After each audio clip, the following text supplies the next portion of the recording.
Bueno, hoy vamos a hablar del contexto legal, doctrinal y jurisprudencial al que podemos acceder. Entonces, a nivel doctrinal tenemos que hay una concepción acerca de la potestad que tiene una de las partes en los contratos bilaterales para ejecutar la acción de resolución del contrato de que trata el Código Civil.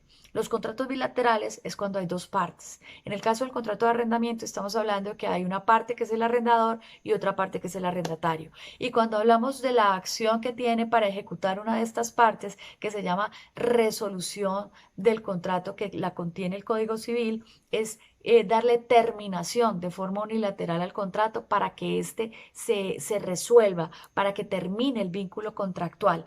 Y entonces este tema lo trabaja el Código Civil en el capítulo que habla sobre el régimen de las obligaciones y los contratos. Entonces, no se trata en sí, dice la doctrina, de una condición que estipulen las partes por voluntad propia, sino que más bien obedece a un remedio con el que cuenta ese contratante que ha sido afectado por el incumplimiento del contrato. Esto lo dice el tratadista Inestrosa, que es un tratadista muy reconocido y nos dice que la resolución del contrato es una medida que libera al contratante cumplidor de la relación contractual y las obligaciones que del mismo se desprenden. Por tal motivo, entiende la resolución como una disolución o terminación del contrato por una de las partes. Es decir, está haciendo referencia a que cuando esto ocurre, lo que viene más que una condición como tal para que se resuelva el contrato, para que éste finalice, lo que hay es realmente un remedio. La resolución del contrato es un remedio que trae la ley a las partes de un contrato bilateral cuando una de ellas se ve afectada porque no recibe una prestación esencial. Y habla la resolución en el Código Civil acerca de que esto tiene acontecimiento, tiene lugar cuando hay incumplimiento de una de las obligaciones. Y si bien es cierto en el contexto en el que nos encontramos, no es por causa del arrendador que el arrendatario no puede usar el contrato, que es una de las prestaciones esenciales del contrato, la razón de ser del mismo, del contrato de arrendamiento, el poder usar el inmueble arrendado para ese fin, sino que lo que podemos observar es que esto acontece por causa de unos decretos del gobierno en razón de una pandemia mundial. Entonces, sí hay una frustración para una de las partes. ¿Quién es? El arrendatario. Entonces, cuando esto ocurre, Inestrosa nos dice que hay es más un remedio a esta situación y es que que es la parte afectada con esta situación, pueda darle terminación de forma unilateral al contrato. Esto es a nivel doctrinal. Por tal motivo, y a causa de este incumplimiento grave frente a las obligaciones, porque el poner a disposición el inmueble para el uso es una obligación del arrendador. Y aquí no es que esté el arrendador haya incumplido como tal la obligación de poner a disposición el inmueble. La situación es que por causas ajenas de la voluntad de ambas partes, el inmueble ya no es accesible para el arrendatario para poderlo usar conforme los fines que contrató. Entonces, ¿qué tenemos que analizar aquí? La prestación del uso, la prestación contractual de poder usar el inmueble es una prestación esencial de la naturaleza del contrato de arrendamiento. El poder usar el inmueble que se alquila para tal fin. Cuando esto no se puede realizar en el contexto en el que estamos, no es por causa del arrendador directamente, sino por un decreto del gobierno. Si bien esto es cierto, y no podemos hablar que hay un incumplimiento contractual por parte del arrendador, sí podemos hablar que hay la frustración de una prestación esencial del contrato por causas ajenas al arrendatario. Y en ese orden de ideas, el arrendatario es derechoso a la terminación unilateral del contrato, como quiera que una de las obligaciones o prestaciones esenciales del contrato, cual es el uso del inmueble, está impedido para poder realizarlo y no es por causa de él, sino por causa ajena a su voluntad, que es los decretos del gobierno como lo venimos manifestando. Entonces esto tiene una importancia y una relevancia muy grande. ¿Por qué? Porque cuando el incumplimiento, cuando hablamos de incumplimiento, si este incumplimiento obedeciera a una conducta del arrendador, en este caso, entonces el arrendatario podría demandar al arrendador, pero no es la situación. No es lo que estamos viviendo, porque no es por causa del arrendador que el arrendatario no puede usar el inmueble, sino por causas ajenas a la voluntad de ambos. Entonces, si bien es cierto, no lo puede demandar por el incumplimiento de la prestación, también es cierto que la prestación esencial del uso del inmueble está frustrada para el arrendatario. Y si está frustrada para el arrendatario por mera lógica jurídica y como consecuencia, según el análisis que estamos haciendo a nivel doctrinal, la contraprestación a la que él se ve obligado por ese contrato bilateral de pagar el canon también se pierde.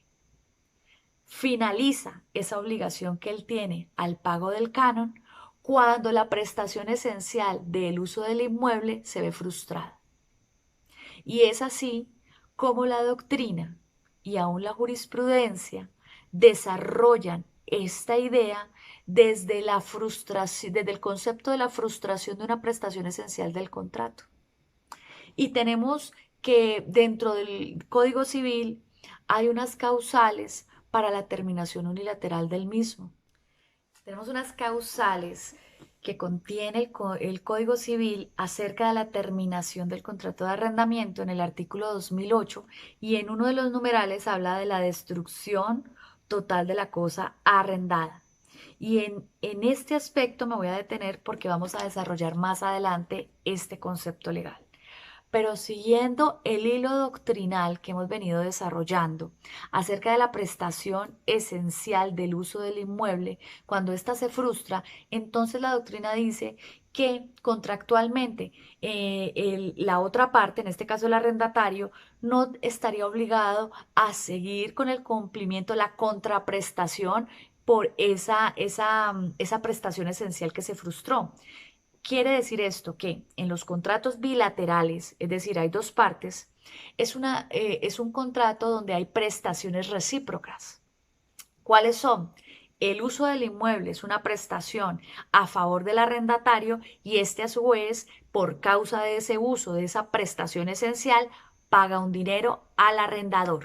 Entonces es una contraprestación. Entonces, si una de las prestaciones esenciales se frustra, la prestación que es más que prestación, una contraprestación, es decir, es recíproca, ya no es obligado el arrendatario a realizarla contractualmente. ¿Por qué? Porque se ha visto frustrada una prestación esencial que era la razón de ser del pago o de la contraprestación, en este caso el pago del canon de arrendamiento.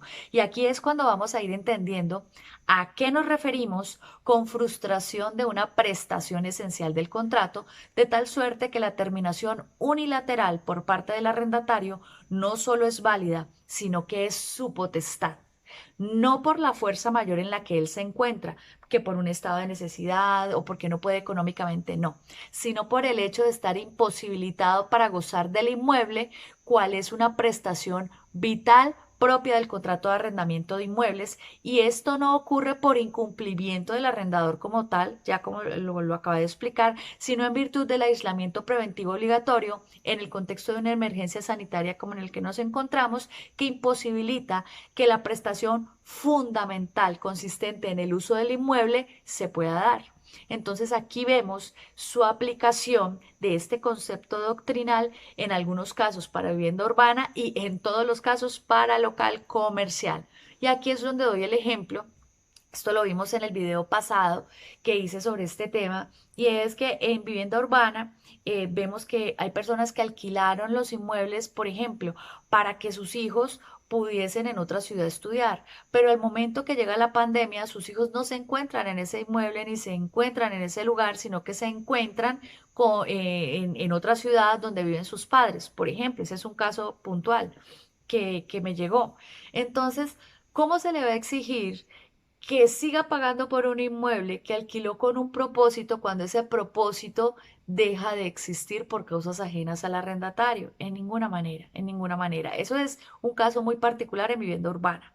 Pero en local comercial hablamos absolutamente de todos los locales comerciales que no han podido aperturar o que han aperturado con limitaciones que les impide realmente ejercer ese derecho a poder usar su inmueble al 100%. No se trata de si tiene éxito o no tiene éxito en su actividad, sino de la imposibilidad que tiene para ejercer el uso de la forma en que contrató inicialmente.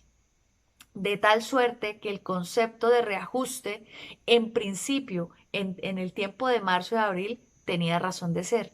Hoy en día, en el contexto en el que estamos, con más de 3 meses de aislamiento preventivo obligatorio, en el contexto en el que nos encontramos que no sabemos si mañana lo van a ampliar con algunas restricciones o si lo van a cerrar, es decir, que va a haber aislamiento preventivo obligatorio de forma total.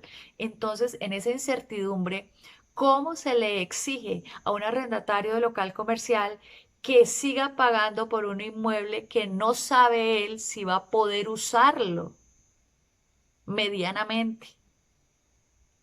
Entonces el reajuste no tendría razón de ser. No tendría razón de ser el reajuste. Y en ese mismo orden de ideas, ¿cómo exigirle que pague por un local que no está usando? Porque hay determinadas actividades económicas que le impiden por su naturaleza al arrendatario poder usarlo, ni siquiera medianamente. Entonces, absolutamente para todos los contratos de local comercial, esta situación de la frustración de la prestación esencial del contrato, cuál es el uso, que es la explotación económica del mismo, es decir, la posibilidad de explotarlo al 100%, de explotarlo libremente.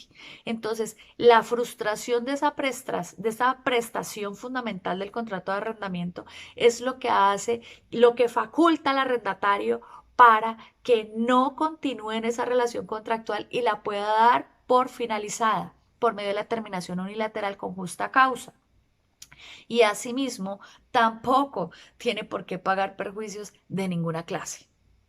Ahora bien, el no pago de los cánones de la vigencia contractual muere al momento. Esa obligación que tiene el arrendatario muere cuando la prestación esencial del uso se frustra. Bueno, a modo de conclusión, podemos decir que la resolución del contrato se entiende como una facultad otorgada por la misma ley al acreedor insatisfecho. Es decir, en este caso puntual al que nos estamos refiriendo, el arrendatario. El arrendatario es el que sufre la frustración de no poder usar el inmueble. Entonces, ¿en qué se convierte? En acreedor, es decir, a él le están debiendo esa prestación. Entonces, en este caso, el arrendatario es esa persona, ese es el acreedor de esa obligación, el que se le ha frustrado su derecho de poder usar el inmueble, en el entendido que es a este a quien primeramente se le frustra la posibilidad de hacer uso del inmueble y por lo tanto puede exigir la terminación unilateral del contrato al arrendador, además de liberarse de la obligación del pago del canon, que es una contraprestación que se da por el uso del inmueble y al ser un contrato bilateral de prestaciones recíprocas, la obligación del pago se extingue por el mero hecho de la frustración de la prestación esencial del uso del inmueble, que es una de las obligaciones pactadas en el contrato y más que esencial es la causa, la razón de ser del contrato de arrendamiento de bien inmueble. Y por eso, desde videos anteriores a este, mucho antes, he expuesto mi posición jurídica que en esta situación en la que el arrendatario no puede hacer uso de su inmueble, muere la causa y el objeto del contrato como elementos esenciales para su existencia, para su validez. Por lo tanto, exigirle las contraprestaciones que demanda el contrato en razón de ese vínculo contractual no tienen razón de ser. E inclusive hablé en alguno de estos videos acerca de un enriquecimiento sin causa, porque se quiere enriquecer una parte mientras se empobrece otra injustamente. Y eso ya lo hablé en un video anterior. Bueno, los invito a que lo revisen. En efecto, debe superarse la tradicional idea de considerar el incumplimiento como una condición necesaria para que proceda la resolución. Contrario a ello, la resolución debe ser entendida como una facultad o una prerrogativa que le otorga la ley a quien está siendo afectado con esa frustración de esa prestación esencial frente a esa insatisfacción que siente por esa frustración, lo cual incide en el interés que él pueda tener en continuar con la relación contractual y las condiciones pactadas. Por lo tanto, la resolución es un remedio con el cual cuenta el acreedor para proteger ese interés contractual. ¿Y quién es el acreedor en este caso? El arrendatario, porque a él es que primeramente se le ha frustrado una prestación esencial de poder usar el inmueble. Entonces él es el acreedor de ese derecho. Él es el que tiene derecho al uso. Y en ese orden de ideas, como consecuencia de la frustración de esa prestación esencial, para proteger el interés contractual, él tiene la facultad de dar por terminada de forma unilateral el contrato en la medida que lo motivó, lo que lo hizo, lo que causó que él firmara ese contrato ha sido frustrado, esa causa ha sido frustrada, ese motivo. Entonces ya el cumplimiento de esa prestación es un cumplimiento que es incierto, genera desconfianza para el arrendatario en este caso, porque el arrendatario en esta situación no sabe si realmente cuándo va a poder hacer uso, cómo va a poder hacer uso, qué tanto eso lo va a afectar. Entonces esas no fueron las condiciones con las cuales él pactó. Y en la medida de todo lo que hemos hablado y analizado en este punto, sobre todo esa obligación el pago del canon no tiene lugar de ser ni siquiera en virtud de un reajuste, porque un reajuste en estos momentos, ¿quién va a reajustar un canon donde no sabe qué tanto uso le va a poder dar a un inmueble? ¿Cómo hace el reajuste ahí? Y como es un ajuste en equidad, conforme lo marca el Código de Comercio. Entonces, en virtud a que el interés contractual muere porque una prestación esencial ha sido frustrada, para poder como cuidar ese interés contractual, el arrendatario, que es el afectado con esa frustración, tiene derecho a dar por terminado de forma unilateral el contrato. Y como el cumplimiento el derecho que tiene a poder usar el inmueble es algo incierto, con mayor razón no se le puede exigir por esa terminación el pago de ningún tipo de indemnización, sanción penal o rubros semejantes. Una vez aclarada la naturaleza de la acción resolutoria, que es la del Código Civil, no como una condición, sino como una facultad, una prerrogativa, una facultad, un medio de tutela a favor del contratante que es cumplido, en este caso el arrendatario, en el entendido de lo que acabo de explicar, entonces es necesario detenernos en el requisito del incumplimiento que se requiere para que proceda la terminación del contrato. La definición o concepto de incumplimiento esencial tiene fundamento tanto en el derecho anglosajón, porque estamos hablando de doctrina, como en el derecho uniforme de contratos a través de los nuevos instrumentos de modernización de los contratos. Y en ese sentido, y de acuerdo a los nuevos conceptos adoptados en materia de incumplimiento, la resolución procede únicamente cuando el incumplimiento es catalogado como esencial. ¿Qué quiere decir esto? Que si la frustración de una prestación no es esencial, si la prestación no es esencial, si lo que se frustra es algo accesorio que no incide realmente en la motivación, en lo que motivó el contrato, pues no hay lugar a la terminación unilateral del contrato, sino hay a un reajuste. Ese no es el caso, porque aquí no solo hay incertidumbre, sino que hay una frustración completa. Hay una frustración completa en la medida que el uso que le da el inmueble es un uso no solo limitado en gran manera, sino que en algunas ocasiones es frustrado 100%, dependiendo de la actividad mercantil. Ahora, la incertidumbre de cómo va a ser a futuro es total. No sabemos qué va a pasar en octubre, no sabemos qué va a pasar después del 1 de agosto, con los decretos del gobierno, con la situación de la curva de la pandemia, si va a aumentar, si va a rebajar, y esto tiene una incidencia a nivel económico y por supuesto en los contratos. Bueno, ¿cuándo es posible identificar un incumplimiento catalogado como esencial? Para lograr la respuesta, debemos partir de la definición que de incumplimiento esencial nos proporciona la Convención de Viena, que hace parte de nuestro bloque de constitucionalidad.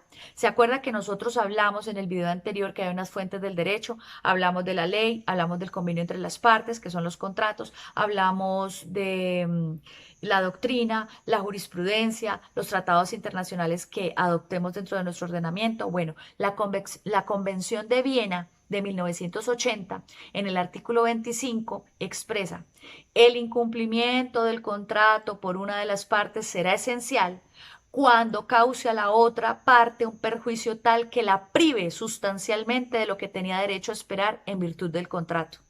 Más claro no puede ser. Más claro no puede ser. ¿Qué espera un arrendatario? Poder usar el inmueble. Eso es una prestación esencial, salvo que la parte que haya incumplido no hubiera previsto tal resultado y que una persona razonable de la misma condición no lo hubiera previsto de igual situación. Y aquí debemos remitirnos a los conceptos de la fuerza mayor y la teoría de la imprevisión.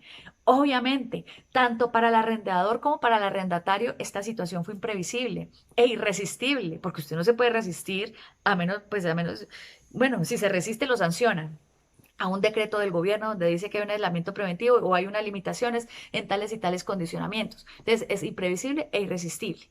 Y es para ambas partes, de tal suerte que el hecho de que haya una frustración en una prestación esencial del contrato, como es el uso del inmueble, esto no faculta al arrendatario para poder demandar por daños y perjuicios al arrendador. ¿Por qué? Porque esto no obedece a que sea por negligencia o por culpa del arrendador, sino que este también se encuentra en una fuerza mayor, de tal suerte que, si bien es cierto, se rompe la relación contractual por falta de causa del contrato, por falta de objeto del contrato, en este caso hablamos más de la causa del contrato, lo que motivó al contrato, entonces también es claro que no es posible que esta terminación venga con indemnización de perjuicios porque la frustración esencial de la prestación del uso del inmueble no es por culpa, y me refiero a la culpa en sentido jurídico, al arrendador. No es por su negligencia, no es por su impericia, no es por su falta de cuidado, sino que es por un decreto del gobierno. Entonces, en la lista de reproducción de mi canal van a encontrar, reitero, una lista que se llama Contratos y el COVID-19. Ahí hablo acerca de la fuerza mayor en este contexto y hablo de la teoría de la imprevisión y hablo del reajuste del canon que trata el Código de Comercio, para que lo revisen. Y es así como podemos concluir que ninguna de las partes pudo prever esta situación. No obstante, eso no implica que una de ellas, en este caso el arrendatario, que es quien sufre primero la frustración de una prestación esencial del contrato, deba continuar, sino que antes bien está facultada para ejercitar la terminación unilateral. Ahora bien, para determinar si en efecto se han menoscabado o anulado esencialmente las expectativas del contrato, se requiere evaluar de modo particular las exigencias generadas a cada contrato, su finalidad. Entonces, ¿cuál es la finalidad? ¿Cuál es el propósito, el fin? La causa es de un contrato de arrendamiento, el uso de un inmueble. El uso del inmueble. ¿Y para quién es el uso? Para el arrendatario. Y si no lo puede usar, entonces esa causa, esa finalidad se ve afectada y en consecuencia la expectativa que tiene el arrendatario del uso del inmueble en esta situación en la que estamos es incierta. No solo ha sido frustrada, sino que no podemos decir que esto va a ser medianamente temporal. Estamos aquí desde marzo. ¿Y cuánto llevamos? Más de 3 meses. ¿Y cuánto va a seguir esta situación? No lo sabemos. Y como no lo sabemos, un reajuste tampoco sería procedente, sino que es facultativo del arrendatario si él quiere pedir un reajuste o si quiere dar por terminada la relación contractual, con justa causa. Así como también la asignación del riesgo previsto en el contrato. Resulta que el comerciante, en este caso me refiero a él precisamente en este tema del riesgo, el comerciante cuando inicia un emprendimiento, es decir, alquila un inmueble para un local comercial, el riesgo en circunstancias normales es de él 100%, de si le va bien, tiene éxito o si fracasa. De tal suerte que el no tener ingresos para poder cumplir con su obligación contractual del pago del inmueble es irrelevante. ¿Por qué? Porque eso es un riesgo que corre 100% el arrendatario en circunstancias normales. Pero en estas circunstancias extraordinarias, donde él puede estar por estos decretos del gobierno en un estado de necesidad, puede alegar fuerza mayor para el cumplimiento de la obligación. O mejor aún, puede alegar la frustración de una prestación esencial del contrato, que es el uso del inmueble y por lo tanto dar por terminado de forma unilateral el contrato con justa causa sin lugar a pagar ningún tipo de penalidad, ninguna. Por eso es que en su momento, cuando analizamos el decreto del gobierno que dice que podrán terminar pagando una tercera parte de la penalidad o en su defecto, si no han pactado sanción penal, que pague un canon, yo les dije que eso no era tan conveniente para el arrendatario porque en últimas él es derechoso a darlo por terminado sin pagar ninguna penalidad, a mi criterio. Y hoy estoy desarrollando el concepto doctrinal y jurisprudencial para que me comprendan el porqué de mi concepto. Ahora, cuando hablamos del riesgo en los contratos y en particular el contrato de arrendamiento de local comercial, entonces el arrendatario en circunstancias normales verá cómo hace, cómo sale adelante con su negocio y si no le va bien, pues va a tener que cumplir con la penalidad del caso. Listo, eso está muy claro. En circunstancias extraordinarias, este riesgo ya no es solamente carga de él. Y ahí los invito a que revisen un video donde hablo de los riesgos, de la teoría del riesgo. Y aquí las aseguradoras tienen un papel y las afianzadoras un papel muy importante, porque ellas sí contratan en este caso, los propietarios o las inmobiliarias para cubrimiento de riesgos extraordinarios. Entonces, negarse al pago es absurdo. Entonces, esto es lo que habla respecto a los usos del contrato de arrendamiento, el tema del riesgo previsto en el contrato, en las disposiciones de esta Convención de Viena para explicar las prestaciones, la bilateralidad y la causa del contrato.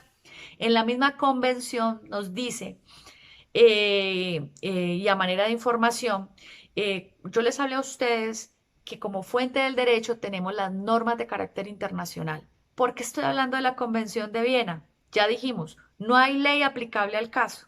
No hay una norma que expresamente trate la casuística en la que nos encontramos. No hay una norma, no hay una cláusula en los contratos que contenga esta situación para dirimir este conflicto. Entonces tenemos que hacer uso de las otras fuentes del derecho. Y entonces ya hemos visto algunos conceptos doctrinales, hemos visto algunas jurisprudencias y ahora estamos viendo las normas internacionales y no son todas las normas internacionales, sino aquellas que forman parte del bloque de constitucionalidad que tenemos. ¿Y qué es eso? Aquellas que adoptamos dentro de nuestra normatividad. Y la Convención de Viena de 1980 entró en vigor en Colombia el 1 de agosto del 2002, por cuanto el 4 de agosto de 1999 se expidió la Ley 518, declarada exequible por la Corte Constitucional mediante la sentencia C-529 del 2000, de acuerdo al trámite previsto en la Constitución Nacional para la incorporación en el derecho nacional de esta convención. O sea, la convención la incorporaron al derecho nacional, a nuestra normatividad vigente por medio de esta ley y la sentencia la declaró exequible. Entonces, posteriormente fue reglamentada por el Gobierno Nacional con la expedición del decreto 2826 del 21 de noviembre del 2001 con el objetivo de promover su promulgación, determinando su vigencia a partir del 1 de agosto del 2002. Hasta la fecha sigue vigente, fecha a partir de la cual quedó integrada a nuestro derecho interno en Colombia. Entonces, esta situación que estamos viviendo no es para analizarla con folclore, es para analizarla con profundidad, con criterio jurídico, haciendo uso de las fuentes del derecho, de la doctrina, de la jurisprudencia, los tratados internacionales y la lógica jurídica, por supuesto. Entonces, además de los principios del derecho y los principios constitucionales, finalmente, a la luz de las disposiciones de la Convención de Viena, hay lugar a catalogar un incumplimiento esencial cuando la parte afectada en el incumplimiento pierde el beneficio esperado en el contrato y sus expectativas se vean afectadas. Esto es lo que dice la Convención. Entonces, ¿cómo no se va a ver afectada la expectativa de un arrendatario cuando ya no puede usar el inmueble? Por supuesto. Entonces, es decir, que en este caso el arrendatario que estamos hablando, según lo que trae la Convención de Viena, pierde el interés contractual a causa del incumplimiento. Aquí más que incumplimiento estamos hablando acerca de la frustración de una prestación esencial del contrato y ya hablé anteriormente por qué no se le reputa incumplimiento al arrendador directamente de esa prestación esencial y el hecho de cambiar el concepto de incumplimiento a frustración de la prestación esencial radica en que las causas de la frustración de esa prestación esencial no obedecen a la culpa del arrendador, sino a causas externas de fuerza mayor que son imprevisibles, que son irresistibles. Por lo tanto, no hay lugar a la demanda de daños y perjuicios por la frustración de esa prestación esencial, pero sí hay lugar a la terminación unilateral del contrato. Sin embargo, es necesario considerar las dos hipótesis en las que también procede la acción de resolución. Primero, cuando en ejercicio de la autonomía de la voluntad se haya estipulado, es decir, en el contrato, la obligación a la categoría de esencial. Y segundo, cuando se pierda la confianza en el deudor respecto al cumplimiento futuro de la obligación.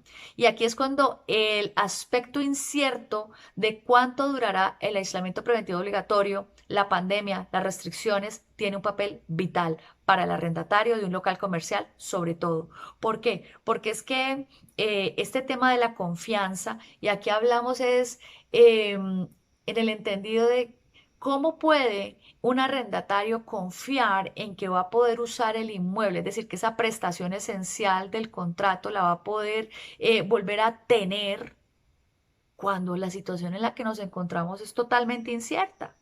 ¿Y por qué le vamos a exigir eso a él? Nadie está obligado a lo imposible, por favor. Eso también es un concepto jurisprudencial. Así, tal y como indica Díez Picasso, doctrina, estamos hablando, dentro de los criterios más indicados para identificar la esencialidad del incumplimiento se encuentran las siguientes: la importancia para la economía de las partes, la falta de la finalidad perseguida, eso es obvio en este caso, la quiebra de la finalidad económica, la frustración de las expectativas de las partes, aquí también es obvio para el arrendatario, y que debe tener una entidad suficiente para producir la insatisfacción económica. Por supuesto, pues si no lo puede explotar, ¿cómo va a producir? Hay una insatisfacción económica porque se ve afectado directamente por estar imposibilitado para usar el inmueble. Entonces, veamos, llevamos más de 3 meses en aislamiento preventivo obligatorio, por favor. Entonces, ahora vamos a ver, ya estuvimos hablando de la Convención de Viena, que es derecho internacional. Bueno, en este caso es un tratado internacional que adoptamos en nuestra normatividad y está vigente.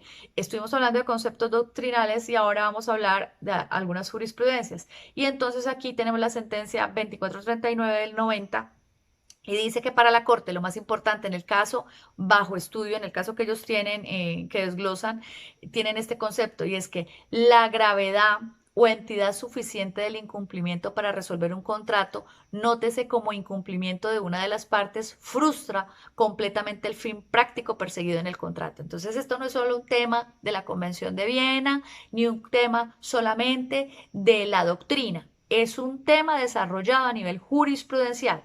En el caso, dice la Corte particular del contrato de arrendamiento, es más coincidente con la terminación del contrato en cuanto no es necesario acudir al juez, es decir, no es necesario ir ante un juez para terminarlo de forma unilateral, salvo en el evento de perseguir indemnización de perjuicios, pero ya vimos que esto no es procedente porque es que la frustración de la prestación esencial de poder usar el inmueble no obedece a causas de la culpa del arrendador, sino por causas ajenas e imprevisibles e irresistibles, ajenas a las partes. Por lo tanto, no hay lugar a la indemnización de perjuicios por la frustración de la prestación esencial. Y aquí, en el escenario en el que nos encontramos, observamos que entonces el arrendatario puede dar por terminado el contrato y tampoco hay lugar a que acceda a este procedimiento judicial, es decir, hacerlo por medio de un juez para solicitar indemnización de perjuicios por las razones que les acabo de expresar.